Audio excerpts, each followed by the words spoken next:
Welcome to Arnie's Class Podcast. I'm Arnie Aniel. I'm an HR development consultant, an international public speaker, a workshop facilitator, a coach, and an educator. Life is a great opportunity, and we all learn life lessons every day. This podcast is all about those lessons. Lessons like gratitude, confidence, happiness, mindset, and a lot more. Learning without action is information. Learning with action is transformation. Join me, learn, and transform yourself into a better you. Life mates, welcome to another episode of Arnie's Class. Let's talk about English language, especially for non-English speaking people like me from the Philippines. I used to believe that English is a measurement of one's intelligence, and I only realized that it is not when I started teaching English in Thailand. And English in Thailand is a foreign language. It's not the same in the Philippines. In the Philippines, wherever you go, English is there. English newspaper, English books, directions, signage, all are in English. And most of us, at least I'm speaking during my time when I was younger and when I was in the Philippines, most of the people speak English. In Thailand, it's totally different. And I was able to teach students who are very professional. They have this position as managers, directors in organizations, but their English is not that good and they're still learning how to speak English. And that's the time I realized that English is not the main measurement of one's intelligence or a person's intelligence. English is a tool, it's a language. And if you know how to speak English, then it's advantaged. It's good for you, especially for your career and for more opportunities, if I may say. But learning another language is not that easy. It takes a lot of courage. And some people, their confidence is totally different when they speak with their first language or their native language, and every time they speak another language, as if you're talking to two different people. For me, now that I can speak Thai language, I'm telling you, it took me years. And even until now, I don't think I'm really like a 10 in terms of Thai language and my proficiency in the language. If you want to learn another language, especially English, be kind to yourself. Set achievable goals, realistic ones. Do not expect too much from you. And all this time, I always hear people, non-native English-speaking people, especially Thai people, that they want to sound and to have English accent, Canadian accent, American accent. For me, accent is a part of your personality. And you don't have to speak with an English accent, Australian accent, to say that you are very good in English. For as long as people can understand what you say, you have the appropriate words, vocabulary in the context where you need to speak English, I believe that's more than enough. What is important is you can express yourself with confidence and clarity and comfort. My special guest is going to share his knowledge and experiences in English language teaching. And I hope that you'll be able to learn one or two things that can help you to deal with the anxiety of learning and using another language. Life mates, listen and learn. Life mates, welcome to Arnie's Class. A new episode, a new learning. And my special guest for this episode is an English language specialist with the Institute for Population and Social Research at Mahidol University in Thailand, where he teaches academic reading and academic writing for master and doctoral students. He is also the journal manager and copy editor for the top-tier Scopus-indexed Journal in the same institute. He has received several prestigious international awards for his contributions to global education. And he has acquired exemplary teaching qualifications and certifications along with his bachelor degree in secondary education with honors and master degree in teaching also with honors. And currently, he is a PhD candidate in Applied Linguistics. So, ladies and gentlemen, my life mates, please welcome my very special guest, David Perrodin. David, welcome. Oh, welcome to you as well. No, Thank you, Arnie. Thank you My so pleasure. much. Thank you so much for saying yes to my invitation. Of course. And with your vast experience, David, I want to talk about English language for non-native English speakers, especially in countries wherein English is a foreign language like Thailand. Okay. Yes. So with your experience, what is the common challenges among non-native English speakers in using English? Well, first of all, you use the word vast. I'm not sure my experience is vast. So, Of course. um, yeah, what challenges? We have done so much research into foreign language anxiety, and my PhD is focusing on some areas of teaching English. When we found that the overwhelmingly, the anxiety associated with using a foreign language has to be the most prevalent issue in Thailand. It Oh, has to be, yeah. can you share some more details, David? Okay, When you say sure, like the yeah. anxiety. Okay, well, foreign language anxiety is exactly what it sounds like. It's anxiety, apprehension, fear of using a foreign language.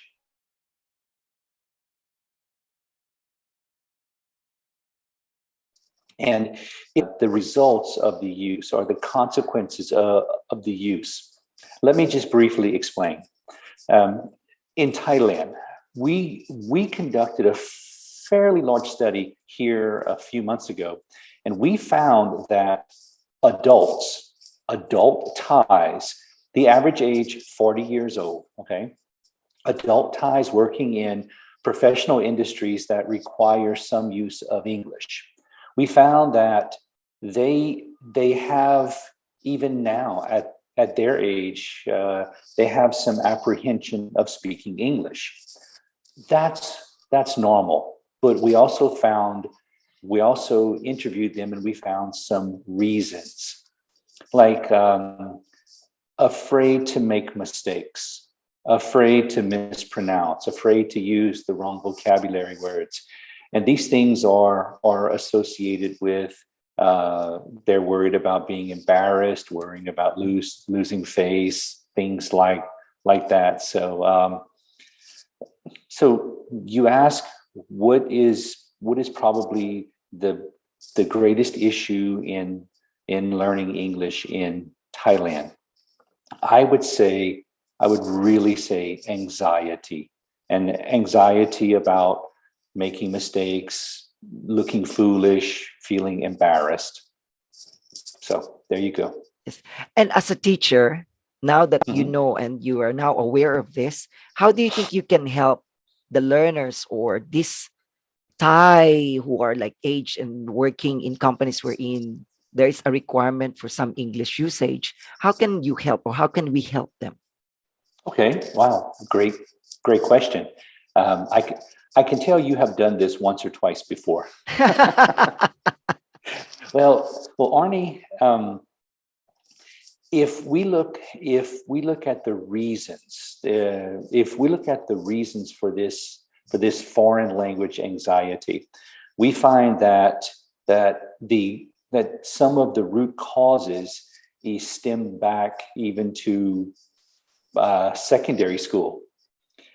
You know, if you try to use a language that's not your first language, okay, English as a second or foreign language, you are probably not going to ever sound like me. Yes, I Okay, agree. it's just like if I would try to speak Filipino. I can speak Filipino with my friends, but I will never match every phoneme in the Filipino language. I would never match every sound. I would never be able to correctly pronounce every word because I'm not a native speaker of that language. That's right. So the you know the anxiety begins because the teachers, the education system, the students, they have this goal. They have this goal that they want to sound like me. They want to sound like native English speakers. And unless you were brought up in an English speaking society from a young age, it's highly unlikely you will ever sound like me. So if it's highly unlikely, then why have sounding like me as a goal, a virtually unattainable goal that just creates so much unnecessary stress and anxiety. So in my classes, I tell my students, look, you will never sound like me. You can try, but I would not pressure yourself. We know pronunciation, vocabulary use, these elements lead to comprehensibility in communication. But Arnie, you have been in Thailand a long time. Yes. So have I. And we can communicate in Thai, in the Thai language, but we will never be highly proficient in the language. So why should we force our students to be expert English users when the most they will ever use English is to maybe help someone with directions or order food or something, That's right. Yes. Yeah, so lower the goal, not expectations, but just make the goals more realistic. And that's what I do in my classes. That's right. With that comment, David, because I also been teaching English in Thailand for many, many years. And a lot of parents and a lot of students, they always asked for native speakers because they said they want to sound British or American accent, which for me, I always tell them that you don't learn that, you acquire that. Right. So what can you say about these parents and students who always ask, teacher, I want to sound like an American or British? How do you handle these students and parents with this request? But, you know, okay, this was way before you and I ever came on the scene, but Okay. Great Britain colonized the majority of the world, right? And along with that, they brought their language. So English tends to be still, even today, a colonizer's language. And even today, with the perpetuation of English as a global language, people think that in order to use English, they have to be either British or American or some other, they have to copy the accent of the British or the American to be able to properly use English. And you know yourself, that's not true. I mean, Yes. there's 100 million Filipinos and 110 million Filipinos, and you have 10 or 11 million overseas foreign workers. And trust me, most Filipinos do not sound like American or Americans, but you communicate well and you are successful. So I mean, even considering Filipinos as overseas foreign workers, that right there should be a large scale self-explanatory observation that you do not need to sound like me to be successful in using English. That's right. Yes. Sorry. I mean, it's, geez. Yeah, totally agree. So what should be the goal of students, David? Because you mentioned not the expectation, but the goal. So as we guide them, what should be the goal of the students in order to become proficient in English language speaking or in the English language usage? Okay, great.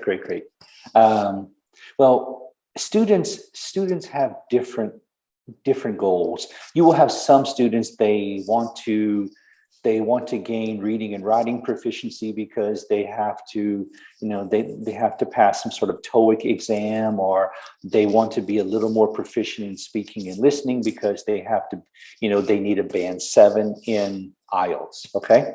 Yes. But realistically speaking, that is a very small number compared to the millions of students in Thailand.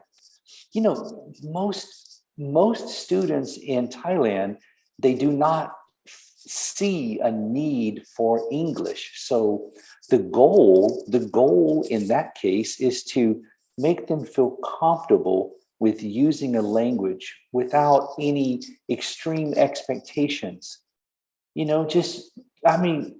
Arnie, if I have, if I have to teach a student 12 verb tenses, and if I have to teach them how to write an academic level paper in grade 6, Oh, yes. That's just going to make them panic, and they're going to hate English. They're going to hate the learning process. So my goals are very simple. Make you feel comfortable with using the language at whatever level you believe you need. And, that's it. It's whatever level you want. That is what we will try to attain. Anything else is just a pipe dream. Yeah, I totally agree. Yes. It's just a pipe dream. And it creates so much stress on the teachers, on the students. And then you have millions of students out there who they graduate university, they get jobs, and all they can do is, hello, mister, you speak Thai? Well, you had 15 years of English classes. Because the goals are so unrealistic. That's right. How do you encourage? So, especially in Thailand, where English is not really used outside of the classroom or outside of the offices. So, how do you encourage students to practice in order to become proficient in English? Oh, my favorite. My favorite. Now, we know natural acquisition, listening, speaking, reading, writing, in that order, right? Yes. So I tell my students, in which, we're talking university students, right? I tell them, Netflix, you watch it anyway. You watch Netflix anyway. So why not watch an English series and use English subtitles? Now, our brains cannot read and listen at the same time. We just can't do that. So I tell my students to use English subtitles for a short time until they become more comfortable with listening. But Netflix, YouTube videos, anything such as that. Oh, Arnie, there are so many Facebook groups that, for learning English. And these Facebook groups, they even do Zoom meetings and Zoom chats and messenger chats just to exchange conversation with other English speakers. So that's what I tell my students. The class time, they get one class per week in English. Yeah, exactly. Students, 50 minutes. 50 minutes. What is that going to do? Good morning, teacher. How are you? I'm fine, thank you. And you? Please sit down. Yeah, and you have 50 students in the classroom. 50 students, no air condition. You have one working fan and you have a chalkboard, the blackboard. Yeah, I know. Yeah, but nowadays, at least they have the air-conditioned rooms now and the whiteboard. No, not in government schools. Yeah, I know. No. Only private schools. That's right. Private schools or English programs. Yeah. Yes. So, yeah. With that, so what's your take on non-native English speaking teachers teaching English?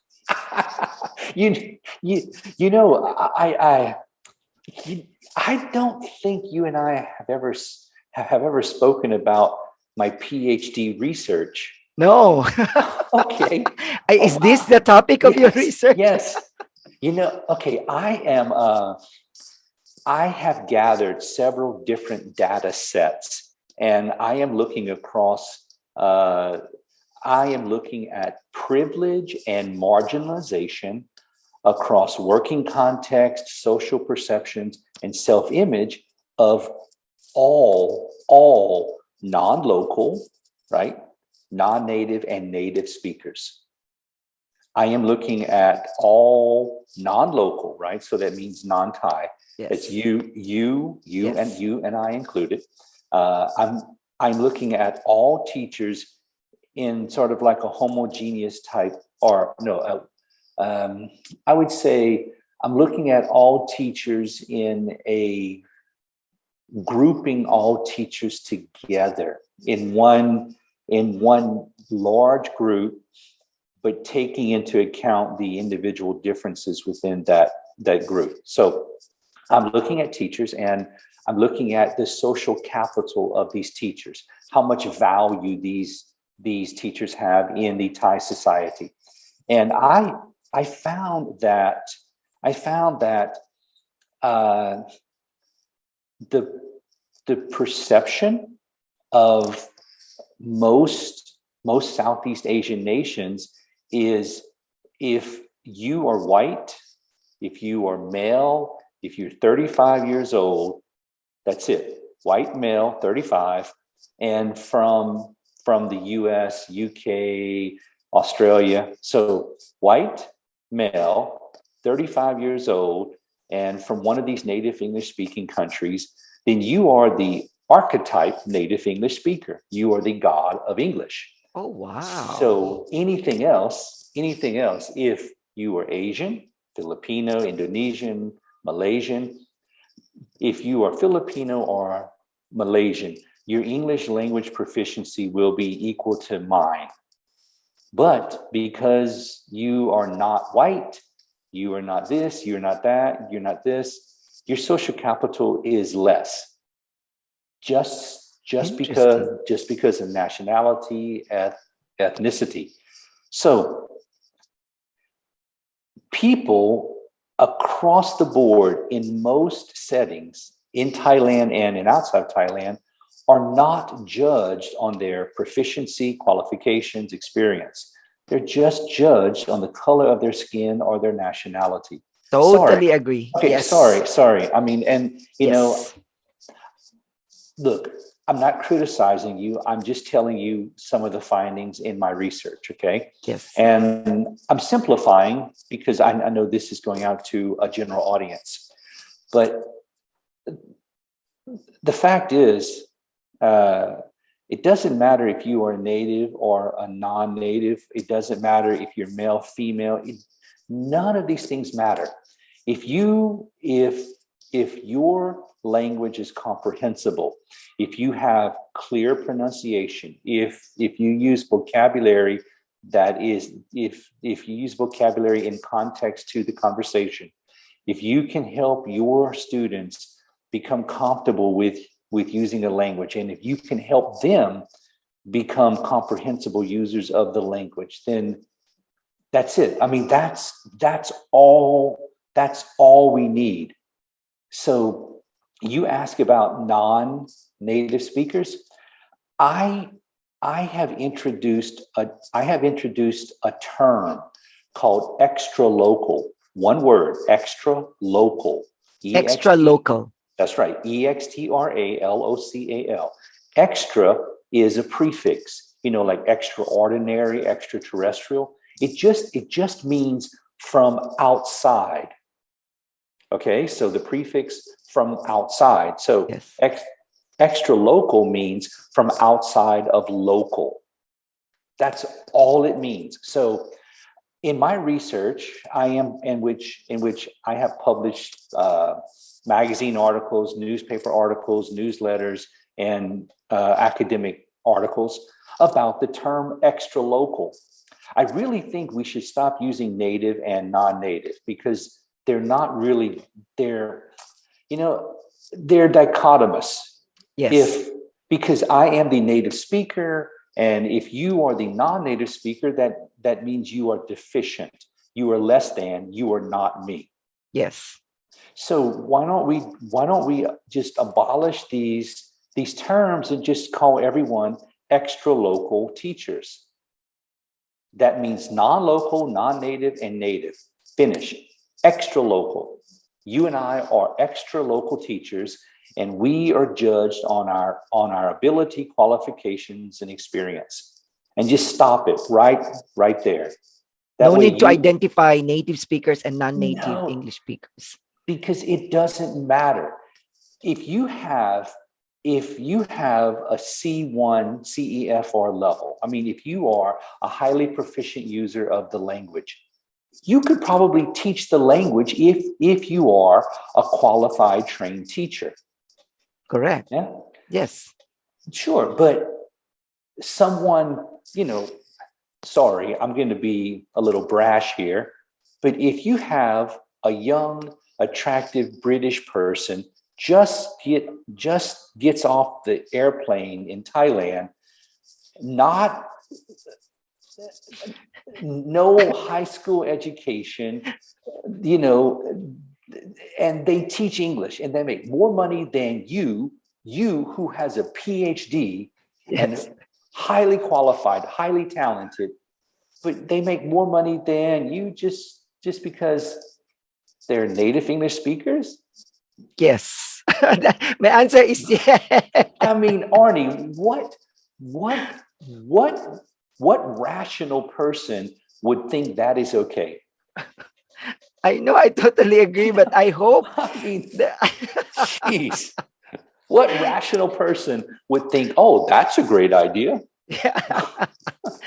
I've even experienced here wherein earlier you said for as long as you're white, you have the skin like white, Yes, blue, yes, green, gray yes. eyes. Eyes, yes, yes. Your oh my, the treatment is totally different. So I just hope that what you're saying use extra local Extra local, yes. and do not base qualifications on the skin color or nationality. I just hope that it will really happen soon, especially in Thailand, because a lot of non-native English speakers are qualified, but Qualified. in the eyes of the students and administrators, they are not qualified. Oh, well, hey, Arnie, I can share just something. I can share something rather humorous, just very quickly. Yes, please. I am pursuing a PhD at King Mongol University of Technology, Thonburi, Yes. and my supervisor is the infamous Richard Watson Todd. I mean, he is, yes, Richard is like the linguist. He is the applied linguist of this side of the world. Of I the mean, world. Yes. yeah, I mean, when you think of applied linguistics, Richard Watson Todd's The name name. will be there. Oh yeah, I mean, and he is my supervisor. He's my PhD supervisor. So Great. yes, and just having him as my supervisor is worth all the pain of pursuing a doctorate. So I like the word pain. the pain. Oh yeah, Been suffering, there.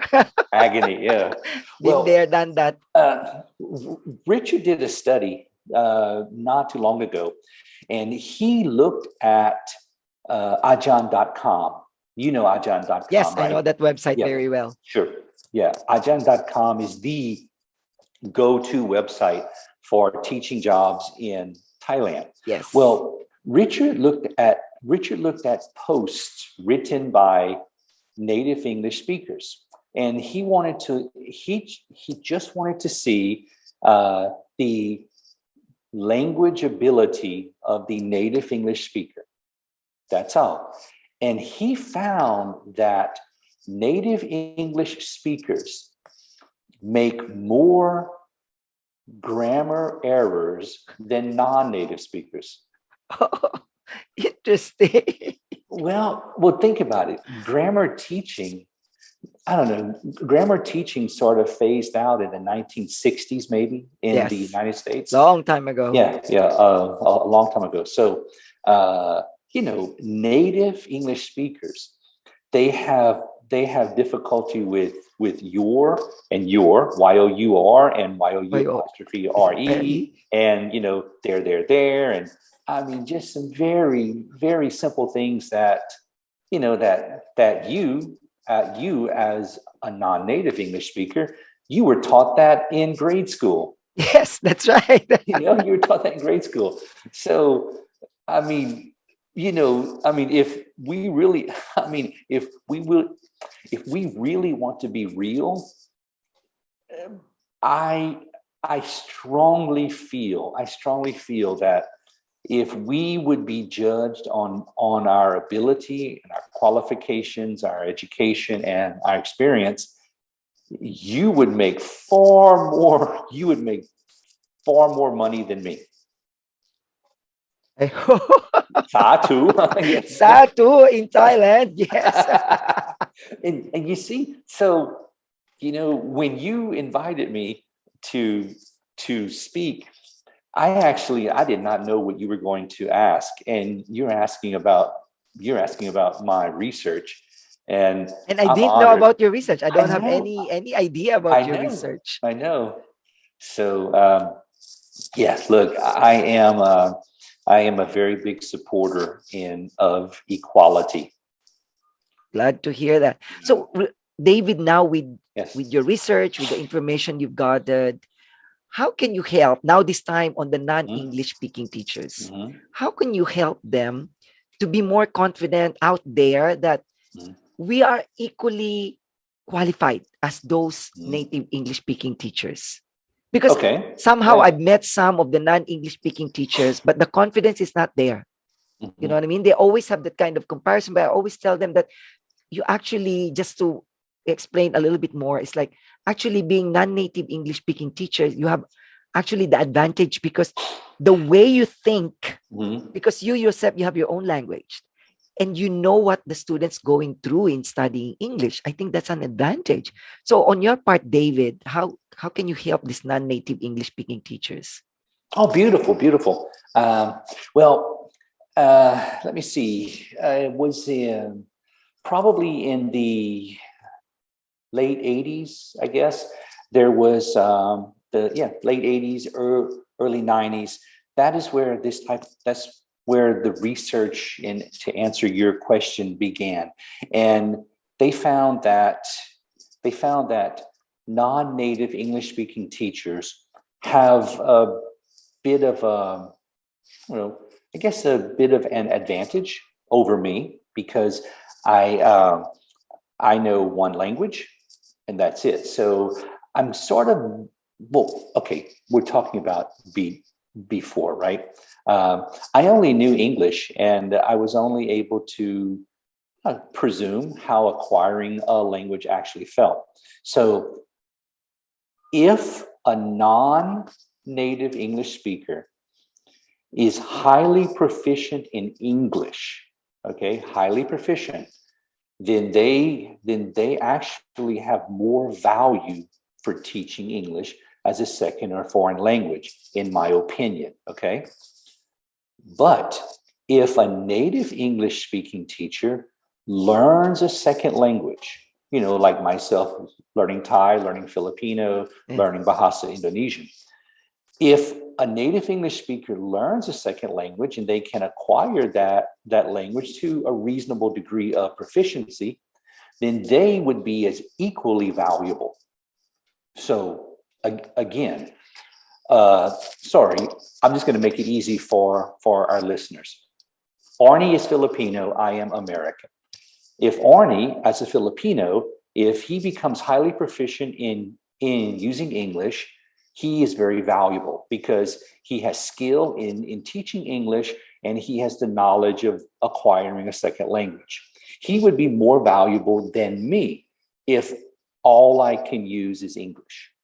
But if myself as an American, if I acquire a second language, Spanish, French, Thai, whatever, then Arnie and we become equally valuable I see. because we both have high proficiency levels in English and we both learned and are acquired a second language. So that's it.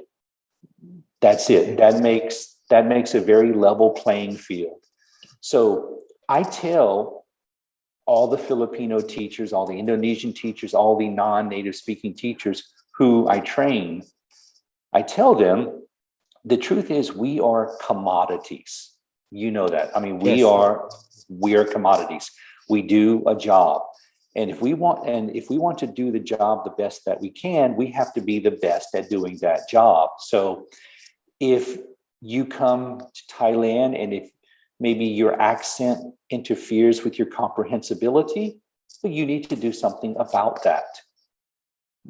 Because look, there are currently about 11,000-ish Filipino teachers in Thailand, about 11,000 a or lot, so. a lot of Yeah, them. a lot. A lot of I want to say what I love was that I stopped teaching English. Yeah, a lot Yeah, of them. yeah. So Arnie, if you look at any job advertisement, and speaking with my friends who are directors at schools in Thailand, they say that when they put out one job advertisement, they will get 100 Filipinos to maybe 3 or 4 native English speakers. That's the ratio? Yes, Oh, wow. I mean, it's massive. So if 100 Filipinos show up, the school is going to hire the Filipino with the proper degree, with the experience, and with the clearest pronunciation. So there's no need to complain. There's no need to think that a school is racist or biased. The truth is, they have this huge pool, this huge resource pool of Filipinos that they can choose who they want. That's And right. if you want the job, Arnie, you have to be the best at doing that job. Don't blame anyone else, because you're not in competition with me. You're in competition with every other non-native speaker out there. That's right. Not only Filipinos, but the other non-native That's right. Yeah, English-speaking teachers out that's there. it. So, and what happens, you see so many times that the non-natives, they have some animosity towards the native English speakers. But Oh, yes. I know. And Arnie, it's not my fault that the school wants this. The school has this picture in their mind, and there's nothing I can do to change what the school believes or what the director believes. The only thing I can do is make myself good at my job and help other people make themselves better at their jobs. I totally agree. So because you and we are not in competition. That's right. We're not in competition. I am in competition with all the other native English speakers, and you are in competition with all the other non-native speakers. So there's no reason to hate me. I mean, so yeah, I know some non-native English speaking teachers, as I always blame, the native speakers, I know they're not really good. All of these negative comments. I know. So just be better at your job, because just like you, I am in competition with people who are in my social circle. And That's right. and our social circles, we are not in competition with each other. So again, that's why using the term extra local, instead of pitting us against each other, I'm sorry, instead of this false perception of us being in competition, we can truly be in competition based on our experience, qualifications, That's not on right. our skin color. Yes. So You mentioned about native English speaking teachers or native yes, English speakers acquiring yes, another language and yes. become more valuable. Do you think translating to students would help? Because I know a lot of native speakers who can speak Thai really, really well, even better than me, I'm telling you. Right. And I heard them like teaching and then translating at the same time. Do you think that would really help? Oh, Arnie, these translation methods, they have been outdated since the 1950s. Yes, but I can still, I've met some teachers who translate because they can speak Thai very well, Right. and then they translate most of the time. Which for me, I think it's so distracting. I don't know. For me, Yeah. well, I can speak Thai sometimes, maybe every now and then, but not really like translating every Right. now and Sure. then. Like every time you say something, you translate Yeah. immediately. But I don't know. So what's your perspective on that? Well, Arnie, why would I want? Why would I even pay attention when you speak English when I know right after you're going to speak Thai? So I just had to wait for the Yeah, translation. sure. Just wait. Just wait, wait, wait for the translation. And okay, now sometimes abstract concepts, you know, just whatever in any context, abstract concepts might be a little difficult for someone to grasp if they have a limited knowledge of the language. So sure, I'm not saying eliminate the first language in, oh, of course not. I I would never advocate for complete elimination of the first language, but use the first language wisely. That's all I'm saying. And yes, I have heard teachers, oh, I'm proficient in Thai, so I teach English in Thai. Well, Yes, Arnie, that's so foolish because that is what Thai teachers are doing. Thai exactly. Thai teachers who teach English are teaching English using Thai, the first language. And the students, come on, Thailand always has the very low English proficiency level. You know that Yes. because of the methodologies, the pedagogy, the way people think, the way they teach. It's so backwards. My goodness. I can really feel you. Yeah, well, Arnie, it's frustrating. I deal with this stuff every day, and I have interns, right? I have interns, and these interns come from Thai universities, and these interns often come from their English majors. These interns are English majors who are going to be teachers Of English. of English. And Arnie, these are fourth year English majors. They have 1 year of practicum and then they become, licensed English teachers. Arnie, I say, hey, what time are we meeting today? Huh? Aleba? Teacher, speak Thai. I said, my goodness, you're going to be a bloody English teacher. You should be able to have some sort of a reasonable, simple conversation in English. Totally agree there. Totally agree. And they are the future English teachers of Thailand. That's why you're here. And I'm doing my Yeah. best, my own little way Yes. of still training Yes. teachers. Yes. I'm, I'm sorry. This is not very professional to be openly frustrated on camera, but my goodness, Arnie, Yes, I geez. totally agree, David. Yeah. So, David, because you're now, I believe, how long have you been teaching English, David, and Oh, training wow. teachers? Almost 2 decades. Wow. In Thailand, or you also No, have no, no, any? no. Outside as well. In Thailand, 15 years. Wow. You Yeah, see, that's wow. why I said you have a vast experience in Oh, terms of teaching English. 16 countries, Arnie. I have traveled to 16 countries and done the same thing. And you fell in love Six, with Thailand, of course. oh, That's why you're no, still here. no, actually 16 countries while I have been living in Thailand. Oh, Before the pandemic, I was traveling every weekend. Keynote speaker, plenary speaker, I teacher see. training. Yeah, yeah. And I can see that on your Facebook. You're very busy. And you mentioned about pandemic. So now Yeah, most of the classes are virtual.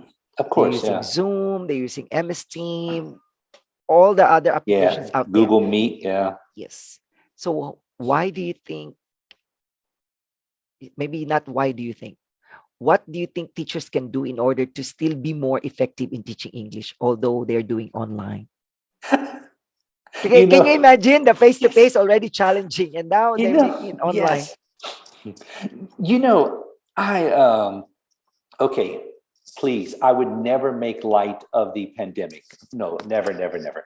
But Arnie, I have to say, it, it the teachers who the teachers who were not productive prior to the virtual environment, right?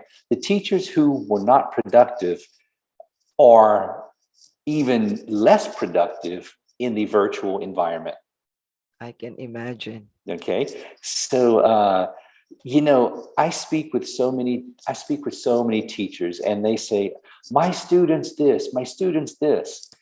And I asked them, well, how were your students before the pandemic? Oh, they were non-responsive. They were, I said, well, guess what? It's probably not the students, it's probably you.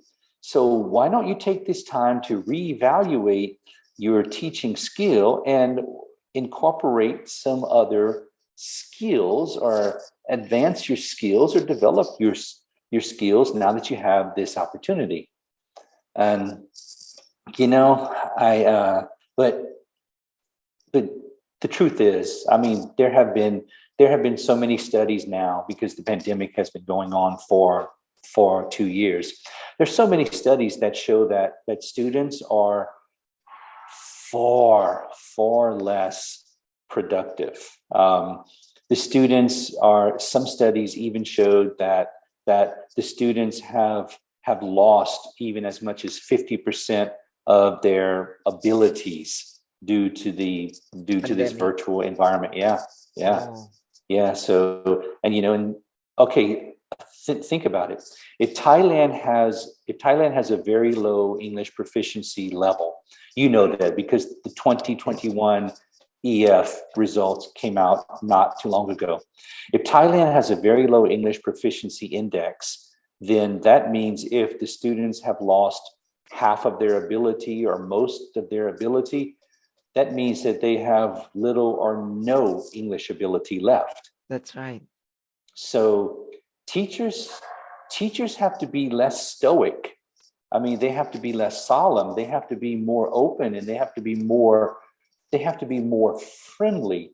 Yes, And so because Thai students are just naturally, the culture promotes submissive behavior. So the students are not going to speak out, and the teacher has to be so much more encouraging. that's right. Engaging in Oh, teaching. so much more engaging. Right.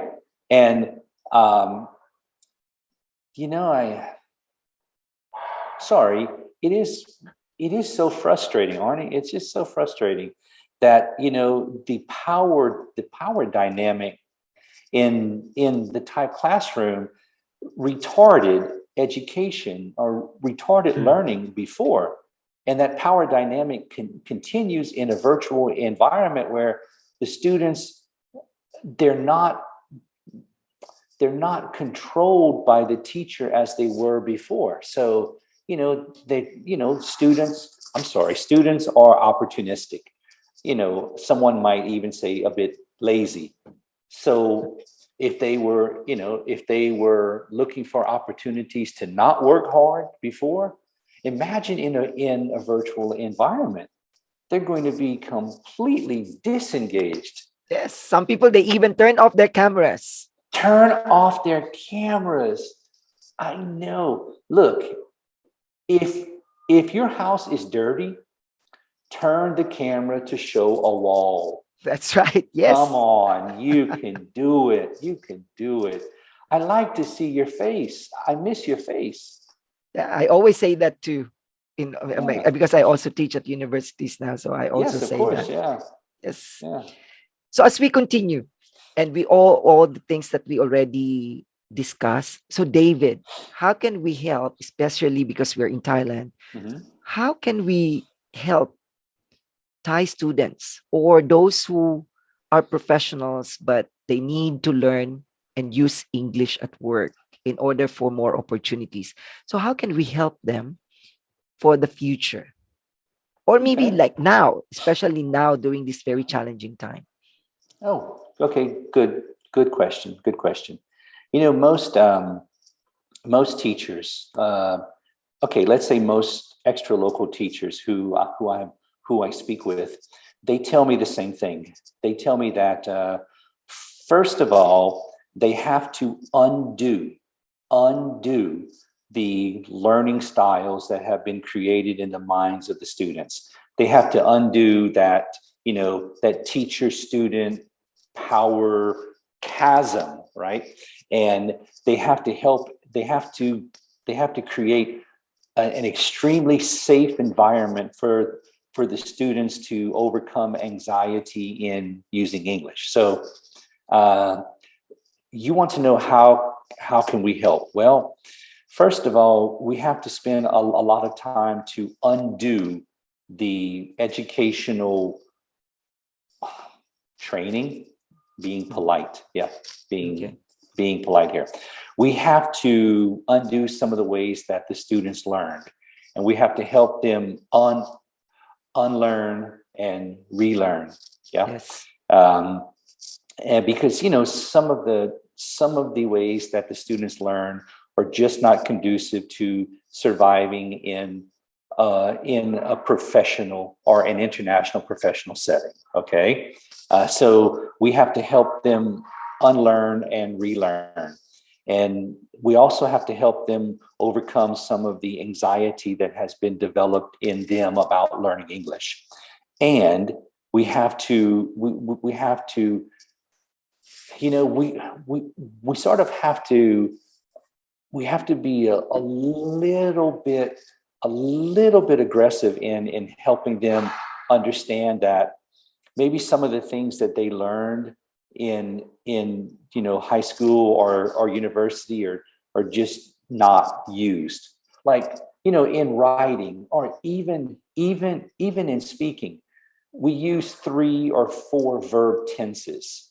We're going to use, we use the simple past to tell a story. We might use the simple present or the present continuous, I am doing this, or the future with will, just simple future. Yes. That's it. That's communication in a nutshell. So, we have to sort of help them unlearn a lot of the damaging things that they experienced over their life. See, and simplify, I think, especially the grammar part of it. The one thing I hear always, and I do not like to use total language, always, never, right? But in this case, I'm going to make an exception. The one thing, Arnie, the one thing that I always hear, but teacher, I'm not good at grammar. Our teacher, and I said, you know what? Neither am I. Exactly. Neither am I. Not only you, me too. Sure, yes. So, but because they have, because Thailand is a teach for test education system, right? Correct. It is a teach for testing education system. Correct. That grammar is a very big part of the testing system. That's right. So the students are taught. Some studies estimate that, okay, a large portion, 60%, 70% of what the students are taught is not applicable to real life. I totally 100% agree. Well, okay, let me just take you down a bit of a rabbit hole here. I am looking at the national curriculum, and I am co-editing a book about critical pedagogy in Southeast Asia. And we're looking at, we have authors, several authors, and the book is in process now. So I'm not going to divulge too much information. But one of the aspects of critical pedagogy is to promote critical thinking in teaching, critical thinking that can where you are able to discuss systems, government systems, teaching systems, everything. Well, Thailand has been promoting critical thinking for the past decade. In their national curriculum, you will see critical thinking mentioned numerous times. But critical thinking cannot even now cannot be imparted into the classroom setting because the culture sort of does not encourage critical thinking, speaking up. And yes, so you're asking how to encourage the students, or how to promote English usage, how to encourage the students to use English. Well, we have this big cultural weight on our shoulders as foreign teachers.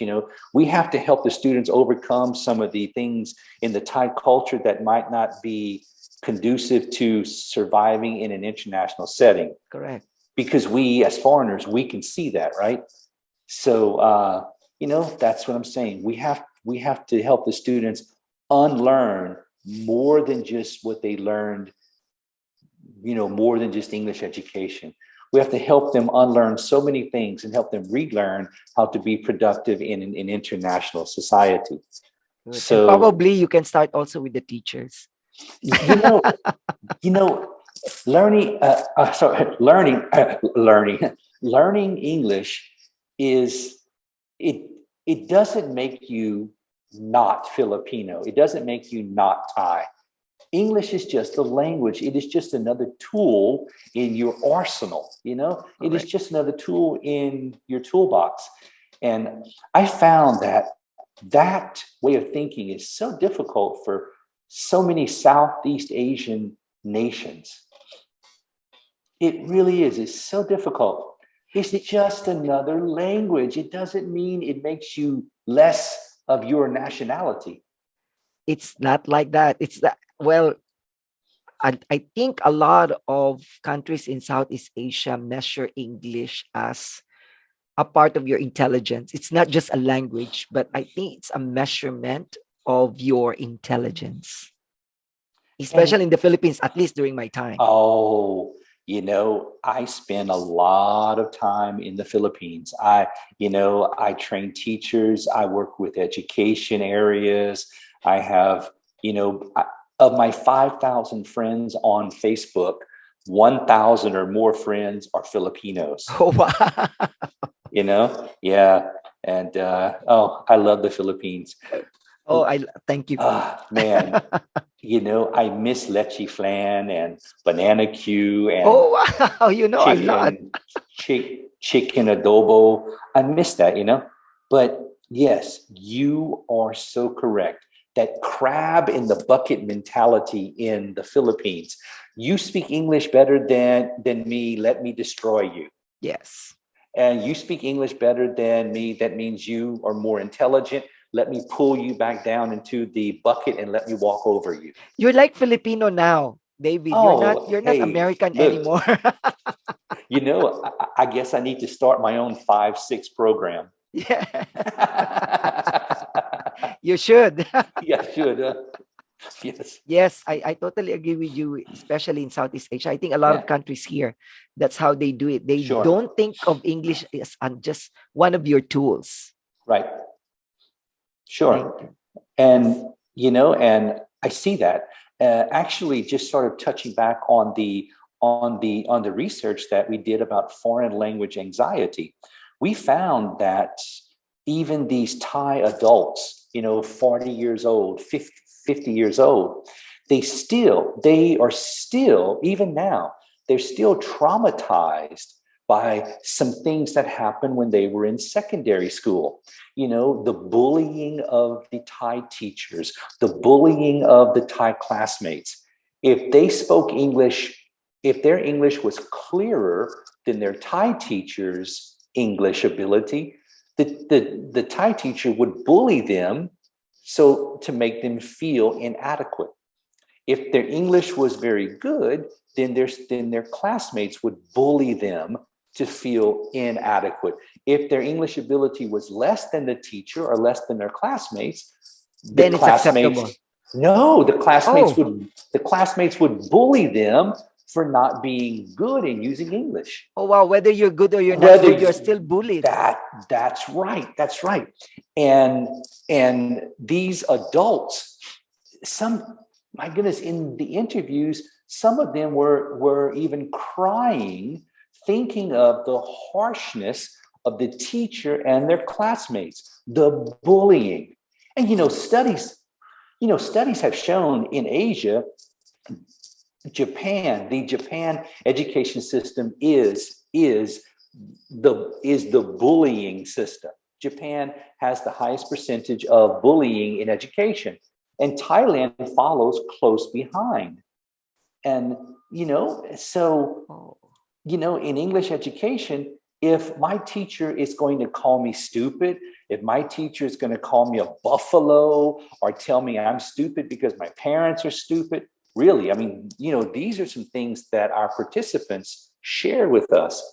If my Thai teacher is going to attack me because my English is not so good, I'm not going to stand up in class and speak English and participate. And if I really try and my English ability is high, and if the teacher or the classmates are going to attack me because I'm too good, why would I even try? Oh, wow. Yes. And why? If every day I'm given 3, 4, or 5 vocabulary words to memorize, and that's it, just memorize and then repeat the next day. Arnie, Thai, I speak Thai fairly well, but I've been here for almost a decade and a half. And if you give me 5 Thai words to memorize in one day and to be able to use in context, there's no way. Come on. Impossible. 5 per month, sure, but not 5 per day. Jeez. That will be too much traumatizing. My poor brain, my gray matter would just explode. My goodness. So, yes. David, we're almost done with this interview. And thank you so much for everything that you have shared. So with all your experiences, qualifications, all the awards that you've been given, what do you think is the greatest lesson you've learned? It can either be in the English language teaching or personally.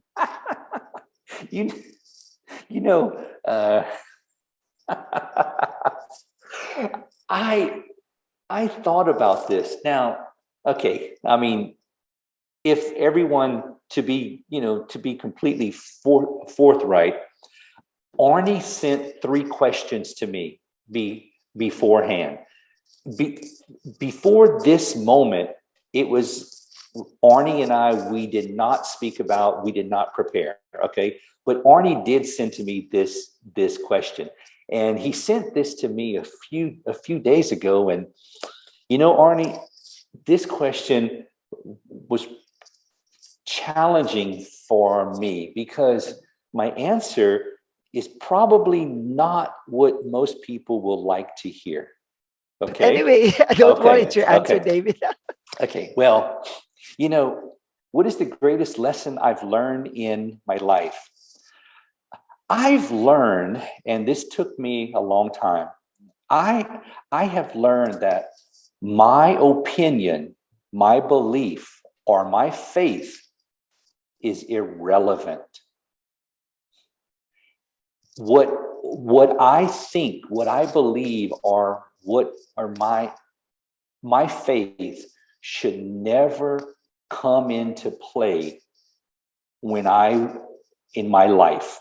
Okay, I want to be a global citizen, and I travel to all these countries, and I should be comfortable. I should be very comfortable, even sitting in a Catholic church with my Filipino friends, sitting in a mosque with my Indonesian friends, sitting in Buddhist temples with my Thai friends, participating in Hindu festivals with my Indian friends. If I can remove my personal opinions, my personal beliefs, and my personal faith, if I can remove that from my interaction, then I can truly be a global citizen. And I can love everyone and I can honor everyone. And if I remove my opinions, my faith, and my belief, if I just think about the world critically, then I'm so much happier than I was when I was led or controlled by my opinions, my belief, or my faith. So you want to know what's the greatest lesson I learned? I guess to put it in one sentence, remove myself from myself. Nice. Just take just take these thoughts that are associated with opinions, belief, and faith. All this hate, I have to hate Muslims because they're not Christians. I have to hate Filipinos because they're not Americans. My goodness, just remove all that and just love everyone and be done with it. Nice. Yeah. Nice. And of course, I have a follow-up on that. It's not the Yes. lesson, but similar, quite connected to this is that Yes. what decision you've made in the past Mhm. and has an impact until now of who you are or what you are at the moment. Oh, wow. Moving away from the United States, traveling the world, that decision right there, becoming a global citizen. Okay, look, my experience is in teaching, and okay, I mean, just to say it, I am a white native English speaker, so I can go anywhere in the world and get a job. You know that, right? Yes. So, but the older I get, those prejudices come into play. The older I get, the less jobs there are available. If when I was 35, I was the god of English teachers. But now that I'm 50 and I have more experience and more education, I'm less likely to get a job. How stupid is that? Yeah. But the decision I made was to travel the world and to open myself to experiences in food and music and people and cultures and languages. I love who I am today, Arnie. 20 years ago, looking back, I hated that person. They were so close-minded and they were just so xenophobic. And the greatest decision was to travel the world. So will you encourage someone who asked you, for example, one young American will approach you, David, I want to go in other countries. What do you think about that? So will you encourage that person? Arnie, this happens, believe it or not, this happens quite often. And I tell everyone, travel the world. But if you want to live abroad, you need to have a skill, you need education. So acquire education, acquire experience, build your qualifications, and live in the world. Be prepared before you leave. Of course. Be prepared before you leave. Don't come to Thailand with a nursing degree and expect to teach English. Come on. You know what I'm talking about, right? Yes, Okay. totally. Yes. Yeah. Sorry, David, you mentioned Yes. that you love who you become and you love Yes. yourself now. What's your message to yourself? My message to myself, I just had this conversation last week with a young gentleman. He's a university student, and I told him, be today who you want someone to be when you are older. What I mean is, if I look back at myself when I was 25, right? I want to be the example. I want to be able to go back to that 25-year-old David and just slap him so hard and say, listen, you're 25. You think you have all the answers. No, you're just an idiot going around the world, not knowing what you are doing. So the person I am today, I am more mature. I am more accepting. I am more encouraging. I am more loving. And, okay, I know our interview today has been a little bit on the negative side, expressed a little frustration, but out of this frustration has come a positive outlook in my classrooms. I know everything that needs to be done, Arnie. I know the problems. So I don't have to focus on the problems. I don't have to dwell on the problems. I just focus on these solutions. So if I could tell 25-year-old David, look, prepare yourself because life is challenging. And prepare yourself now because the future will be so much easier if you do this now. Procrastination is the worst thing someone can do. So love people, appreciate people more, look for the goodness of people, and let your biases go. It doesn't matter someone's lifestyle, their gender, their sexual preference, their ethnicity, none of that matters, Arnie. None of that matters in life. None of that matters. Just be a good global citizen. Take care of the world, believe and practice equality, and everything is fine. Very well said, David. So, Very yeah. well said. Yes, very well said. And my last question. Oh, yes. I'm sure you have a very colorful life, and being in 16 countries, teaching, educating people, I'm sure there is so much to share. Mhm. If someone or you yourself going to write your life as a book, Mhm. what will be the title and what kind of book will it be? You know, I had this conversation with my wife yesterday afternoon, and you know, Arnie, to be honest, I want to be remembered. Okay, that's so. The title of the book would be "The Void in Your Heart I Filled." Oh, The void in your heart I filled, because I spend so much time, um, you know, dealing with students who have been traumatized, with English education, right? And I spend so much of my time trying to heal their heart and try to heal their soul from the traumatizing education experiences. So I just want to be remembered as the person who filled the void in their heart. That's it, Arnie. thank That's you. I it. hope one Yeah. day I will see that book in the book in the bookstores In the or in bookstores. Amazon, Mhm. and we'll buy that book, and I want to learn how did you feel those void in their hearts. Fill the voids in their hearts. That's it. Yeah.